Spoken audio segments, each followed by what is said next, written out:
The police were banging on my front gate, and not just one or two. There were 4 squad cars lined up at the entrance of my ranch, sirens spinning, lights flashing, like I had just robbed a bank. One officer yelled through a loudspeaker, "Step away from the gate. This is an official order." All I did was put up a metal cattle gate. The same gate I'd had for years. The same gate I had to reinforce last night after someone ran through it with a pickup truck. Again. But this time, it was different. This time, the Homeowners Association, the HOA I didn't even belong to, had sued me. They claimed I had blocked public access to a road they secretly built through the middle of my private ranch. A road that didn't legally exist 3 months ago. A road that cut right through my livestock pasture, scaring my animals, dividing my land in half like I didn't own it. Now, they were using the police to force me to open my gate, claiming I was endangering public access. I stood my ground. I raised both hands and calmly shouted back, "This is private land. That road is illegal." An officer shouted again, "Sir, unlock the gate or we will force entry." And that's when I said the words that changed everything. Not only am I not unlocking it, every member of that HOA is now banned from stepping foot on my land. The officers froze, but it was already too late. Because at that exact moment, my wife stepped outside holding a thick folder of documents. Her eyes were calm, her voice steady. "I suggest y'all take a look at the property lines before you make a mistake you'll regret." And that's when everything started to unravel. Let's rewind. My name is Jack Coleman. I'm a 56-year-old retired firefighter, and I've lived on this 100-acre ranch in Texas for nearly 2 decades. My wife, Emily, is a paralegal, smart as a whip and twice as determined. We moved out here after I retired early due to a spinal injury, looking for peace, quiet, and space to raise horses and live out our lives with dignity and kindness. I mind my business. I pay my taxes. I donate hay to local animal shelters during dry seasons and host kids from the local middle school every spring to learn about ranch life. My land is not for sale. So when a group of well-dressed newcomers moved into the newly built subdivision next to my property and formed their little HOA, I paid no attention. After all, they had their gated community. I had my land. That is, until the day I saw bulldozers on my land. At first, I thought it was a mistake. Maybe someone was clearing brush, or maybe county workers had strayed off course. But no, they were paving something. When I walked out there, shocked, confused, limping from my old injury, 3 men in orange vests and 1 HOA board member named Curtis looked at me like I was trespassing. "Can I help you?" Curtis asked in that smug tone that made my stomach turn. I pointed at the half-formed road slicing through my lower pasture. "Yeah, what the hell is that doing on my land?" He gave a small, tight smile. "This? Oh, it's a new access road. We voted on it. It connects the east entrance of the subdivision to Route 17. Better for emergency vehicles, school buses, you know. It's part of our community development plan." I laughed. I thought it was a joke. But Curtis was serious. "You should be happy. This increases the value of your property." I stared at him.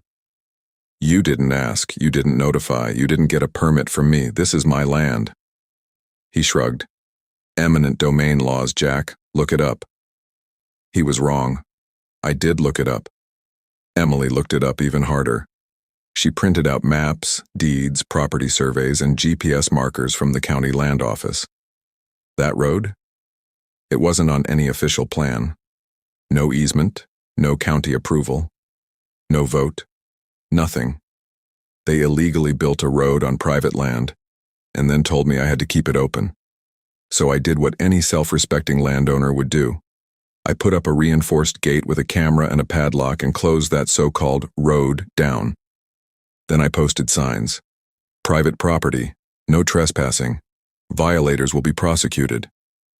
That same night, someone ran their car straight through the gate and into my fence, injuring one of my mares. They left a note on my mailbox the next morning. "Enjoy your little protest. You'll be hearing from our lawyers." And, oh, I did. Because 2 days later I got hit with a lawsuit. filed by the HOA, claiming I was violating their right-of-way. I didn't sleep that night. I sat at the kitchen table running my fingers over old photographs of my dad, who passed this ranch down to me, and wondering how we got here. We'd always taught our kids the values of kindness, respect, and standing your ground.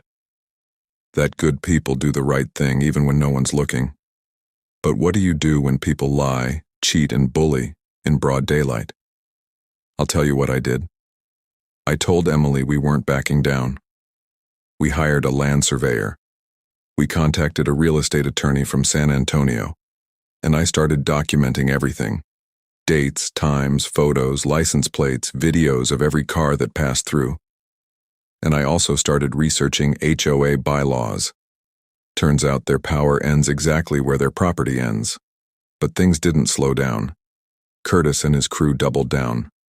They called emergency meetings, printed flyers saying I was a public danger, and even contacted the local paper with a hit piece titled, "Man Blocks School Route for Ranch Standoff." Emily wanted to respond publicly. I told her no.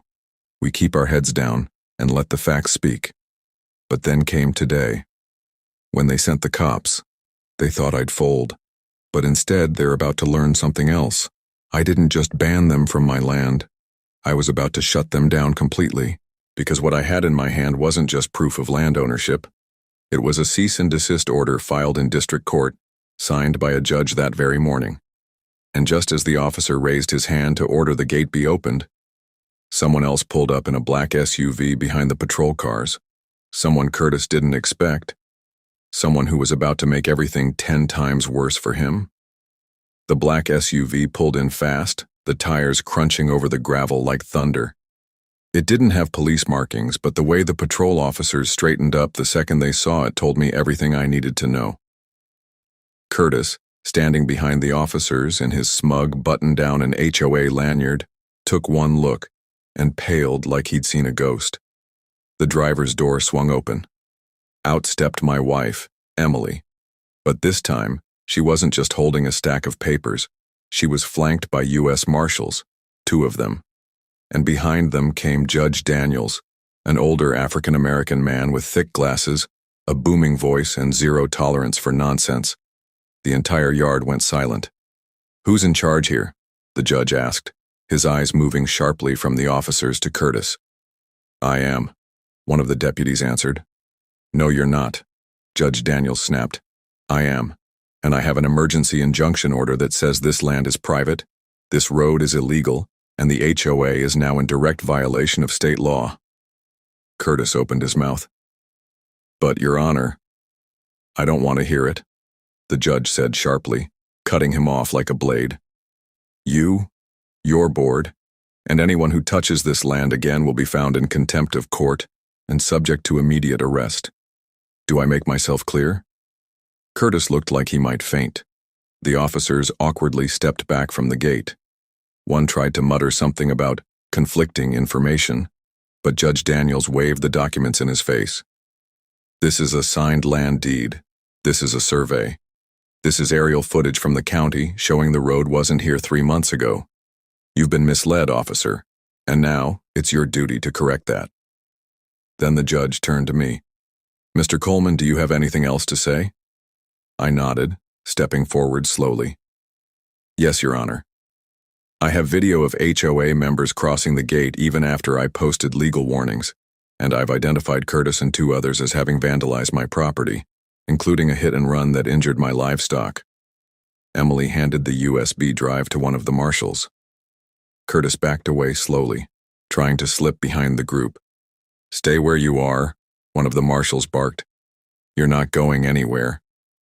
But let me take you back to how all this really began. Because trust me, what just happened is only the middle of the mess. It all started 7 months ago, the day I saw real estate developers camped out by my west fence line. They were walking the property edge with blueprints and tablets, talking loudly and laughing. One of them waved when he saw me on horseback. "Nice spot you got here, old-timer," he called out. "We're just laying plans for the new HOA community. You'll love it. Brings value to your property." I didn't reply. I just stared, because I had a sick feeling in my gut. Emily later called the county records office and learned the truth. Some firm out of Austin had purchased the 400 acres beside my land, split it into lots, and fast-tracked a development called Ridgeway Estates. In just 3 months, houses went up like mushrooms after rain. Fancy gates, solar-powered lamps, curved driveways. Before I knew it, my quiet rural life was now bordered by joggers, dog walkers, and board meetings. But I didn't complain. Live and let live, right? I didn't go to the HOA meetings, didn't file noise complaints, didn't report their kids for throwing balls over my fence. I just minded my ranch and kept my peace. That was, until the day they decided my land was theirs. Curtis knocked on my door with a smile that didn't reach his eyes. "Hey, neighbor," he said. "We've got this plan to improve traffic flow and reduce emergency response time. The community voted on an access road, just a little shortcut from the east exit to the main highway. It would be great if you could let us use a portion of your land. You've got so much space, it won't bother you." I stared at him. "Absolutely not," I said flatly. He blinked like I had spit on him. "This road would benefit everyone," he said. "Don't be selfish. It's not like you're even using that field." "That field is where my horses graze," I snapped. "And it's my private land. You don't get to decide what I do with it." Curtis chuckled. "Well, maybe not today, but I know people. This community is growing. Things change." He left after that, and I figured it was over. But I was wrong. A week later, bulldozers arrived. They claimed to be surveying with heavy equipment. I called the sheriff, who said he'd look into it. By the time looking into it happened, the road was already halfway paved. I filed complaints. No response. Emily went deeper. She discovered something terrifying. The HOA had submitted fake documents to the county saying they had an easement through a stretch of abandoned property, and that abandoned property was my ranch. They literally forged a map and said I no longer existed. I couldn't believe it. We sent letters, emails, threats of lawsuits. Nothing worked. They ignored every message. Then came the cars, kids racing across my fields, strangers stopping by my barn, thinking it was a clubhouse. One guy even asked if he could host a wedding on the open space. Emily cried one night. "This is everything we worked for, Jack. Everything." I hugged her and told her we'd fight it. We started reinforcing our fences. We added motion lights, cameras, and gates. Then someone ran the gate down and hurt my horse. That's when I knew this wasn't just a boundary issue. This was a war. Emily went full paralegal mode, drafting letters, compiling evidence, digging into land laws. I started recording every car, every conversation, every delivery driver who thought he was in the subdivision. That's how we built our case. And that's why, when the police showed up, I wasn't surprised. What they didn't expect was that my wife had already filed for a cease and desist in court that morning, and Judge Daniels had signed it without delay. Now, with the law on our side, and Curtis frozen in front of a federal marshal, I thought maybe, just maybe, the storm was over. But as the marshal started escorting Curtis to his car, one of them looked down at a sheet of paper and paused. He frowned. "Jack," he said, raising an eyebrow, "you're going to want to see this." He held out the paper. It was a new map, a development plan. And this one showed not just the road through my pasture, but a community park, a pond, and future expansion zones labeled Phase 2, Phase 3, and clubhouse area. All of it on my land. I looked at Emily. She was already dialing her phone, and I knew this was far from over. I stared at the map in my hands like it was a bomb ticking down to zero. "Jack." Emily's voice was low, sharp, like a warning. "This isn't just about the road. They were planning to take your land, all of it. Not just my horse pasture, not just a shortcut, but my barn, my workshop, even our family's old oak tree where we buried my father's ashes. It was all marked, like a shopping mall blueprint. Park benches here, walking trail there, a playground where my cattle corral stood.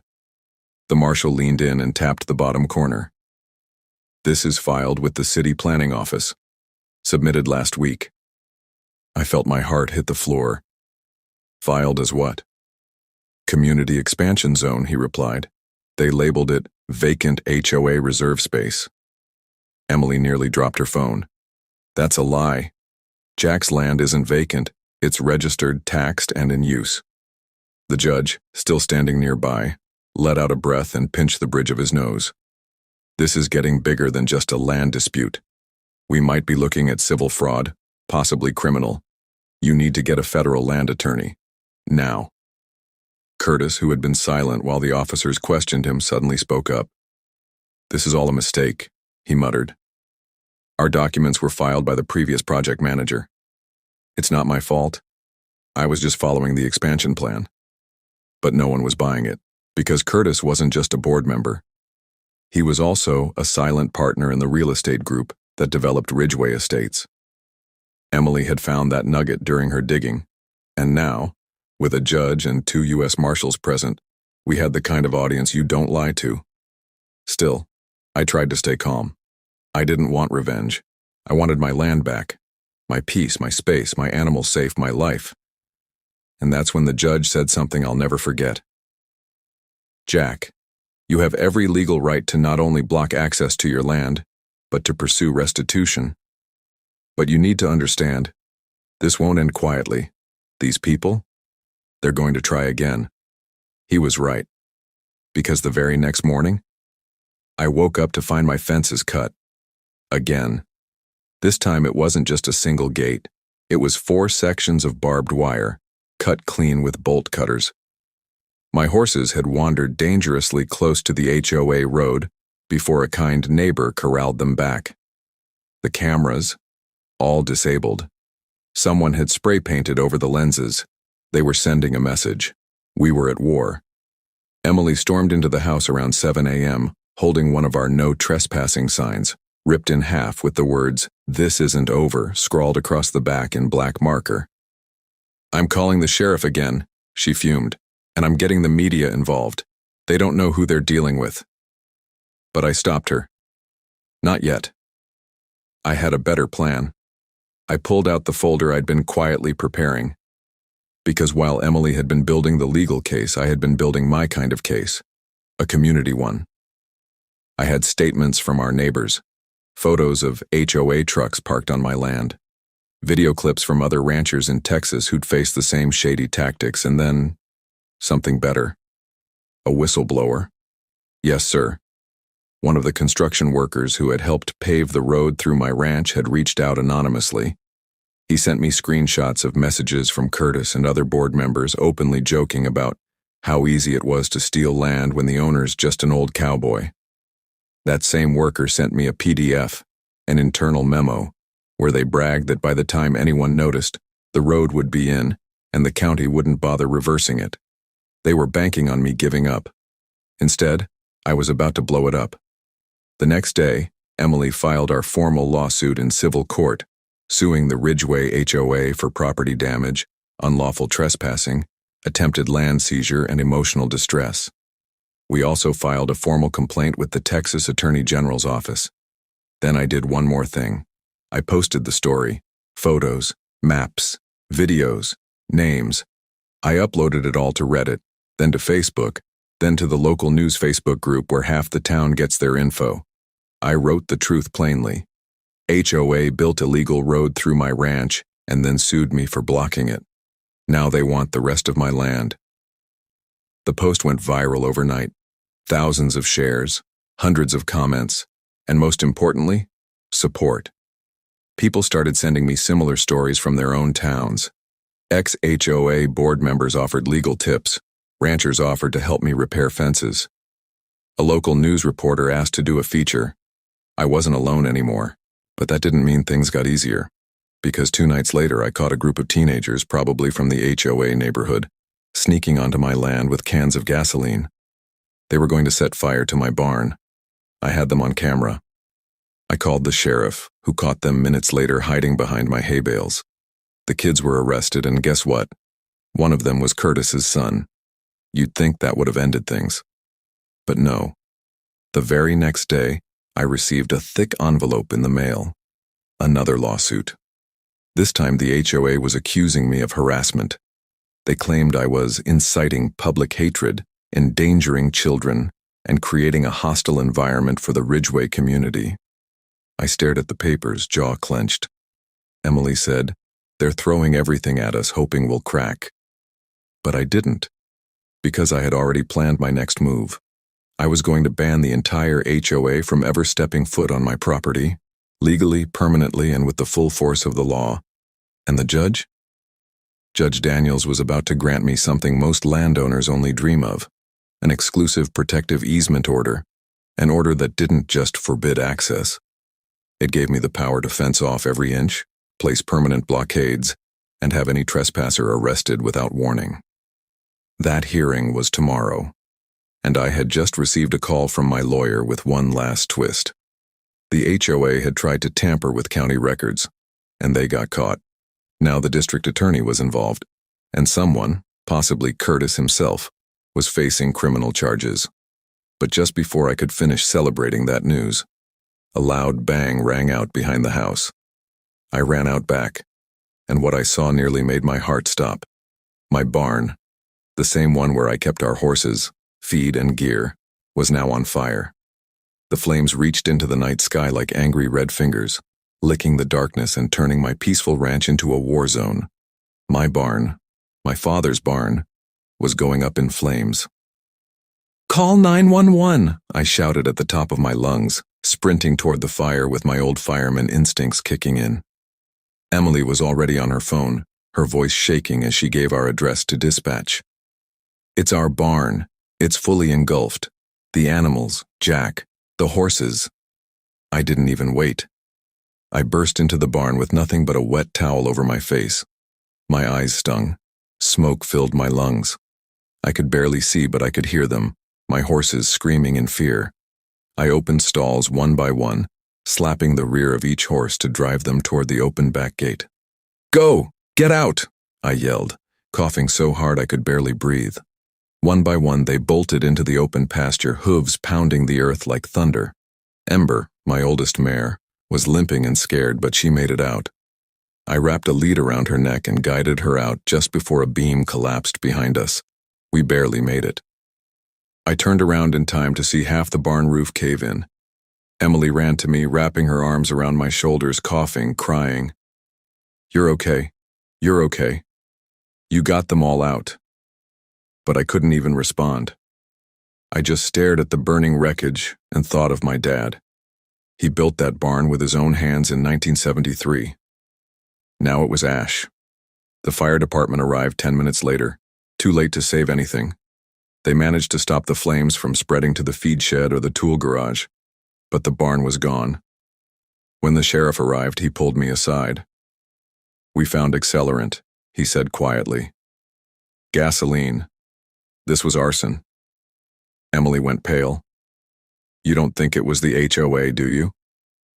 The sheriff looked grim. "We've arrested Curtis's son before, haven't we? And there's been multiple reports of trespassing from that neighborhood. I can't say for sure yet, but we've opened a full investigation.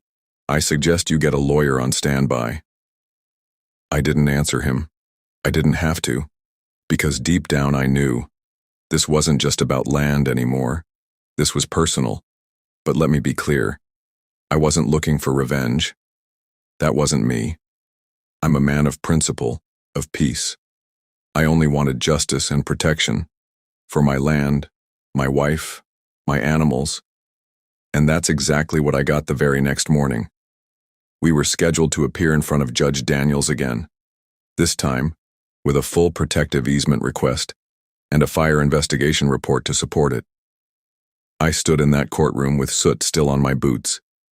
Emily, holding my hand, never looked more determined. Curtis was there too. But this time, he didn't look smug. He looked scared. Because just before the hearing began, the DA's assistant entered the room and handed a sealed file to the judge. He read it silently. Then he looked up. "Mr. Coleman," he said, This court is now in possession of video footage showing 3 individuals, 2 of them HOA board members, entering your property the night of the fire, carrying gas cans and wearing masks. Gasps echoed through the courtroom. Curtis's lawyer turned white. The judge continued. The footage also confirms a 3rd individual, your son, Mr. Curtis, pouring gasoline around the barn. I am issuing warrants for all 3. Curtis's mouth fell open.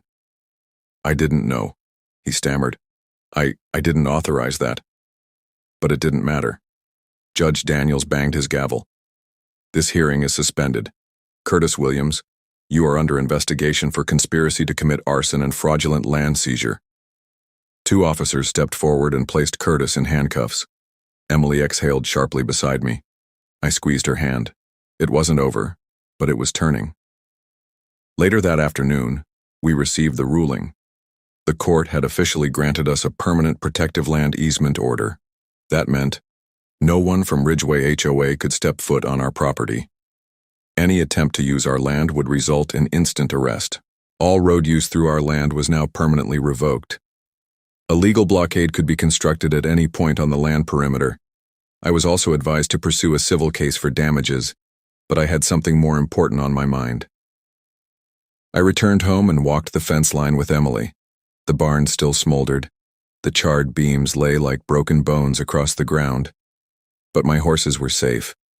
My land was quiet again. The road that once sliced through my pasture, blocked off by a new steel gate and boulders we hauled in ourselves. But there was one thing that stuck with me. The look in Curtis's eyes as the cuffs clicked around his wrists. That look of disbelief, like he couldn't understand why this was happening. Like he was the victim. That's the thing about people like him. They don't see land. They see opportunity. They don't see legacy. They see leverage. And when they're told no, they don't listen. They just try to take it. But I had built this life with my own hands, and no man, no HOA, no fake document or crooked deal was going to steal it from me. Especially not when I had something stronger than power. I had truth, and an entire community behind me. But even after the arrests, even after the order was signed, something didn't sit right. Because 2 nights later, I received a package in the mail. No return address. Inside, a drone photo of my ranch, with a red X drawn across my house, and one sentence scrawled in marker, "You're not safe yet." I sat in the kitchen holding the photo, the overhead light flickering slightly above me. My fingers trembled, not from fear, but from fury. Emily was frozen across the table, her eyes locked on the red X drawn over our roof. The message below it wasn't just a threat, it was a warning. Someone still out there thought this wasn't over. Emily's voice broke the silence. "Jack, this means someone's watching us right now." I nodded slowly. "And they're not done." The local sheriff arrived within the hour after I called him and showed him the package. He looked at the envelope and sighed. No return address, no fingerprints on the photo either. They wore gloves. He leaned against the counter, arms crossed. I'd bet anything it's someone still tied to the HOA. Maybe someone scared about what Curtis might say now that he's been arrested. That made sense. Because Curtis had flipped. 2 days ago, under pressure and facing felony charges, he agreed to cooperate. He'd already told investigators about a secret HOA fund, money raised from fake emergency repair fees and funneled into bribes, private contractors, and land buyout attempts. He claimed he wasn't the mastermind. He said someone else on the board was behind it all. That someone? He didn't give a name. Yet. But the drone photo, that was proof someone still wanted to scare us into silence. Emily locked every door and window that night. We took turns keeping watch in shifts. I sat by the front window with my old rifle, the one my father gave me after my first rodeo win at 17. Around 2:40 a.m., the motion lights behind the barn flashed on. I bolted out the back door, flashlight and rifle in hand, heart pounding like a drum. And what I found was a drone, hovering just 30 feet above my roof. quietly blinking. I didn't hesitate. I raised my rifle and fired. Crack! The drone sparked, spun, and crashed into the gravel beside the gate. Emily came running. What happened? I held up the smoking wreck. They were watching. We called the sheriff again, and this time, he took the broken drone straight to evidence. He promised to trace it through serial numbers. The next morning, my lawyer called. Jack, he said, you're not going to believe this. I braced myself. The HOA's president, Sandra Beck, she just fled town. Sandra? I blinked. That woman who brought cookies to the first HOA picnic and claimed she wanted to beautify the community? That's the one. She just emptied her HOA account, nearly $120,000, and disappeared. Turns out, Sandra wasn't just the face of the HOA. She was also the one who hired the private contractors who paved the road through my property. She signed the altered county documents. She organized the fraudulent vote to label my land as vacant. Curtis? He was her puppet. And now that he was squealing, she was gone. But she didn't cover her tracks as well as she thought. Within days, a federal investigator found her trail. Bank transfers, emails, phone logs. Everything led back to her. The DOJ was preparing charges. Meanwhile, Emily and I made a choice. We were going to hold a town meeting. Not just for us, but for every other rancher, homeowner, and retiree in our area who'd face this kind of HOA overreach. We rented the local Grange Hall, printed flyers, and sent out invites. Over 80 people showed up. Some were ranchers like me, tired of new developments encroaching on their land. Some were single parents who'd been fined for letting their kids' bikes sit on the porch. Some were veterans, retirees, teachers, people who were bullied into silence. We shared our story. The illegal road, the forged maps, the arson, the drone. People were furious, but they were also inspired. By the end of the meeting, we had formed a new alliance, Residents Against HOA Overreach. We created a petition for the county to audit every HOA in the district. Within a week, we had over 1,500 signatures. It hit the local news, then state news, then national headlines. Suddenly, HOA Karen culture wasn't just a joke on Reddit. It was a serious problem, with serious people fighting back. But even with the legal win, the arrests, and the growing support, something still bothered me. Because one night I received a call from Curtis. It was from the county jail. I almost didn't answer, but I did. His voice was quiet, beaten down. Jack, I just wanted to say, I was wrong. You didn't deserve any of this. I stayed silent. Then he added, but I wasn't lying when I said Sandra wasn't the only one. There's another. The real person behind the fund, behind the threats. I only helped because they promised me I'd be rich. I gripped the phone tighter. Who, Curtis? He hesitated. Then, you already met him. Remember that guy in the blue blazer at the first Ridgeway barbecue? His name's Troy Maddox. He's the developer who sold Ridgeway the land. He's also the one who forged the easement papers. He's dangerous, Jack. If he finds out I told you, he'll come after me. And maybe you too. I hung up slowly. That was a name I had heard before. Troy Maddox. A flashy, smooth-talking businessman who bragged about turning dirt into diamonds.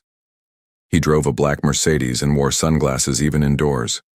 I'd seen him twice, once at the HOA's launch party, and once parked outside my fence months before all this started. He had connections.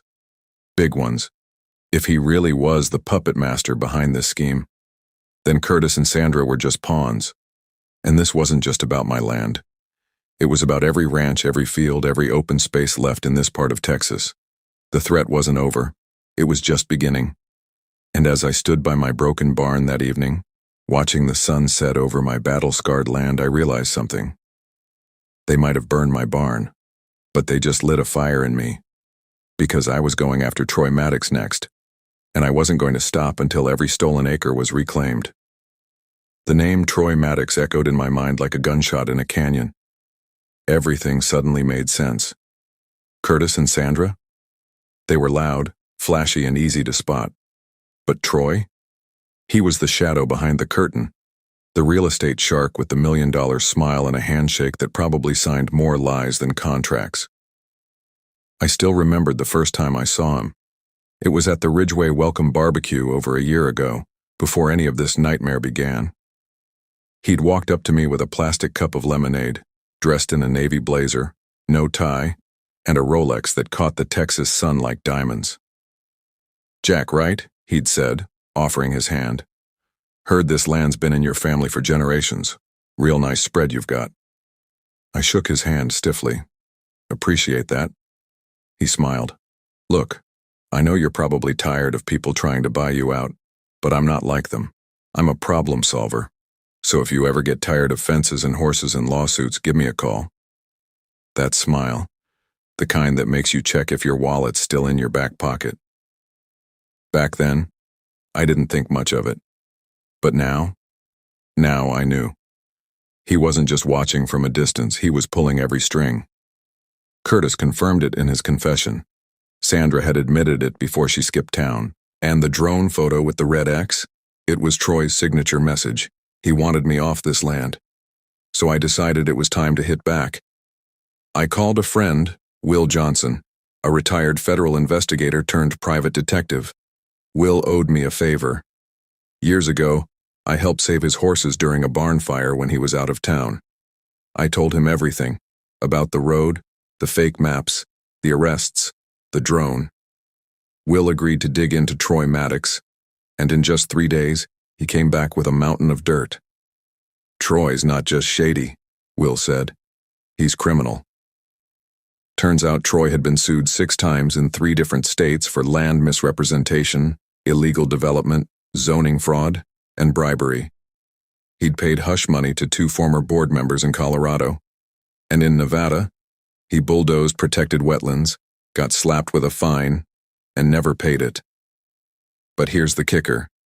He'd just filed a new proposal with the state for a green living luxury compound on my land. Even after the court had ruled in my favor. Even after the fire. Even after his board members were in cuffs. Troy was betting I'd walk away. He was wrong.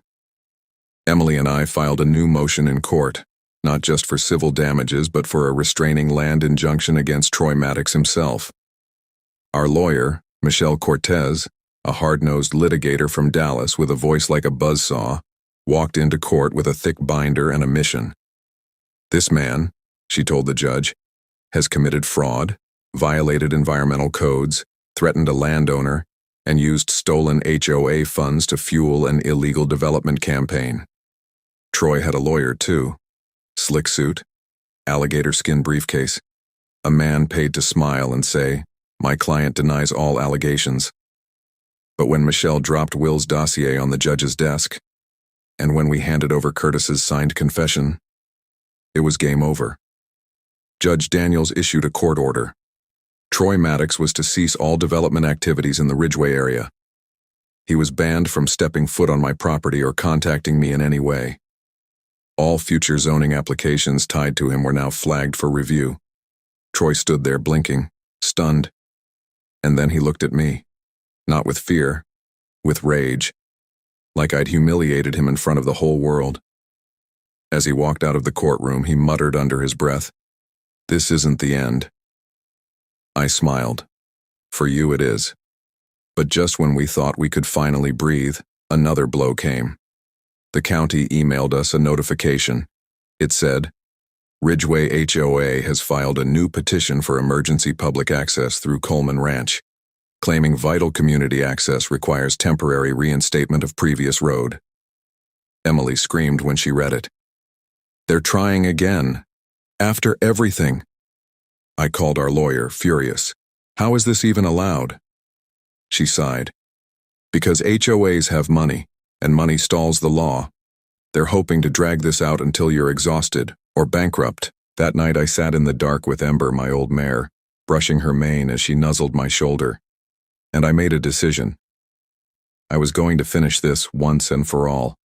No more lawsuits, no more waiting. The next morning I started calling the media. I gave interviews. I posted everything Every document, video, confession on social media. I invited news crews to tour the ranch. I even started a GoFundMe campaign called Protect Our Land, Protect Our Future, and donations poured in from across the country. People were fed up, tired of bullies in suits stealing land and silencing voices. And then, something unexpected happened. A state senator from Texas, Senator Dolores Ray, called me personally. "I've seen your story, Mr. Coleman," she said, "and I think it's time we change some laws." She introduced a bill that same month, the Landowner Protection Act, designed to stop HOAs from expanding outside their original zones, enforce stricter zoning laws, and criminalize fake easement filings. The bill gained traction. My story was the headline. Suddenly, the bully behind the curtain, Troy Maddox, was being publicly dragged through the mud. Real estate partners dropped him. His developments were frozen. He lost everything. And as the sun set behind my repaired fences, Emily and I sat on our porch, hands intertwined. "You did it, Jack," she said. "No," I whispered. "We did it."